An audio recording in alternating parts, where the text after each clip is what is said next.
ఆంధ్రప్రదేశ్ యొక్క అవసరం, ఆతృతని సొమ్ము చేసుకుంటున్నాయి కార్పొరేట్ కంపెనీలు. సరే రూ. 99 పైసలకి లేకపోతే రూ. 99 భూములు. ఇది ఒక పక్కన నడుస్తోంది.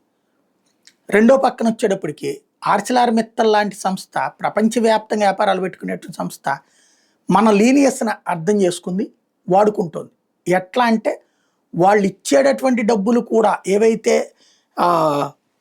ఆర్సిలార్ మిత్తల్కి సంబంధించి భారీ ఉక్కు పరిశ్రమ కోసం తీసుకునే భూములకి పరిహారాన్ని 3 విడతల్లో చెల్లించేందుకు అనుమతిస్తూ ప్రభుత్వం ఉత్తర్వులు జారీ చేసింది. ఆ మొత్తాన్ని 9% వడ్డీతో చెల్లించాలని పెట్టుకుంది.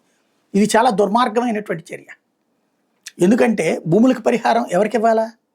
రైతుకి ఇవ్వాలి. రైతుకి 3 విడతల్లో ఇచ్చేదేంటి? అదేమంటే 9% వడ్డీతో ఇచ్చేదేంటి? 1000 కోట్ల రూపాయలు రైతులకు పరిహారం కింద చెల్లించలేదా? అంతకంటే మోసం ఇంకేదన్నా ఉందా? 1,00,000 కోట్ల రూపాయలు పెట్టుబడులు పెడతానంటున్నటువంటి సంస్థ రైతుకి ఇచ్చే భూమికి పరిహారం ఇవ్వదా? దానికి 3 విడతలుగా ఇస్తుందా? ఇది ఎక్కడ విచిత్రమైనటువంటి ధోరణి? ఒకసారి ఆలోచించుకోవాలి. ఇట్లాంటి ప్రభుత్వం ఏదో పథకాలు ఇచ్చిందంటే ఒకటి అర్థం ఉంది, చాలా చీఫ్ అండ్ బెస్ట్కి స్థలం ఇస్తోంది ప్రభుత్వం. అయినా కూడా వాళ్ళు చివరికి రైతులకు కూడా దెబ్బతీస్తే ఎట్లాగా?